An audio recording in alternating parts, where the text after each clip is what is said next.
Rodrigo, eu sei que a Lei Maria da Penha, ela é bem forte, bem atuante e é bem útil para o nosso Brasil. Mas tem casos que as pessoas usam como instrumento de vingança. Isso acontece bastante no Brasil. E eu queria entender mais sobre essa lei especificamente. Entender como é que, até onde é válido e até onde é totalmente usado como instrumento de vingança. Ezequiel, vou deixar uma coisa bem clara aqui para você inicialmente. Primeiro, eu não critico a Lei Maria da Penha.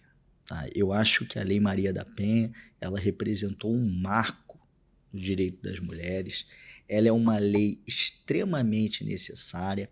Agora, essa questão que você fala da utilização da Lei Maria da Penha como um instrumento de vingança, no meu ponto de vista, humildemente falando, ela é um reflexo da má atuação do poder público.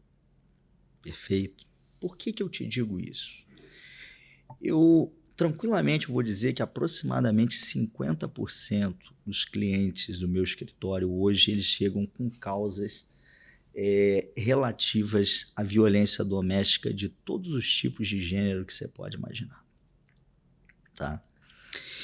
E efetivamente, em alguns casos, veja, em alguns casos, são necessárias medidas cautelares e, quiçá, até a prisão do indivíduo para que possa se resguardar a integridade, para que possa se resguardar o próprio processo. Mas isso é uma coisa que tem que ser analisada caso a caso. E o que a gente vê hoje? A gente vê em muitos processos, eu não quero generalizar, mas uma banalização das fundamentações utilizadas para aplicar, por exemplo, medidas protetivas de urgência. O que é a medida protetiva de urgência? Não deixa de ser de uma restrição da liberdade do indivíduo. Ele não está preso, mas ele não pode estar num determinado local, ele tem que sair da sua residência, entendendo?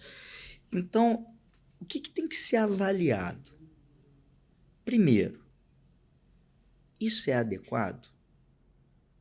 A efetiva necessidade disso, isso tem que ser fundamentado. Hoje a gente pega decisões que sequer se dão ao trabalho de narrar, porque aos tantos dias fulano agrediu fulano em tal lugar. Não, é uma coisa totalmente genérica, tem funcionado em alguns juízos assim, não digo mais uma vez, não quero generalizar, mas a mulher simplesmente chega numa delegacia de atendimento, o policial pergunta se ela deseja as medidas protetivas de urgência, ela diz que sim, aquilo é encaminhado à Defensoria Pública da Mulher, ou a um advogado particular, se estiver com ela, ao Ministério Público, e é deferido sem fundamentação nenhuma. Então, a lei é importante, mas ela tem que ser bem aplicada. A gente não pode esquecer que a gente tem outros princípios constitucionais que eles são extremamente caros. Presunção de inocência, né? O direito de fundamentação a qualquer decisão judicial.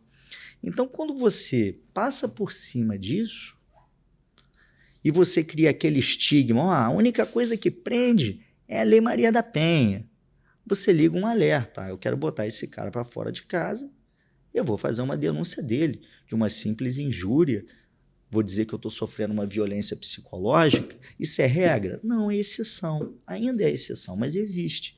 Então existe sim, e existem diversos casos, já me deparei com alguns, da utilização dessa lei como um instrumento de vingança ou um instrumento de se atingir fins que não deveriam ser atingidos por conta da lei. E acaba que atrapalha os reais casos, né? Sim. E você considera essa lei dura, compreensível ou proporcional? Ela realmente... Eu considero a lei proporcional. A lei eu considero proporcional. O que eu não considero proporcional é a atuação de muitos magistrados, de muitos promotores, que não se dão o trabalho sequer de analisar o caso e deferem medidas, deferem prisões preventivas, afastamento lá sem a menor necessidade. E quais são as medidas de proteções preventivas com relação à violência doméstica? Basicamente, isso fica a cargo do magistrado, mas as mais comuns é o afastamento do lar, manter uma certa distância da ofendida, que é arbitrado pelo juiz, e cursos, né? Equipe técnica de cada juizado, fazer entrevistas, basicamente isso.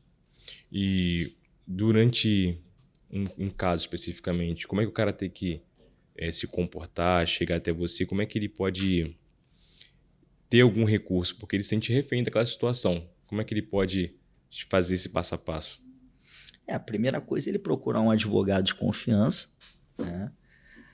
Passar a situação do jeito que deve ser. Eu costumo dizer que para padre, advogado e médico a gente não deve mentir, é um problema muito sério, né? E deixar com que o profissional responsável venha a conduzir de acordo com a expertise dele, né? Cada caso é um caso, cada caso deve ser analisado de uma maneira, então é procurar o profissional responsável.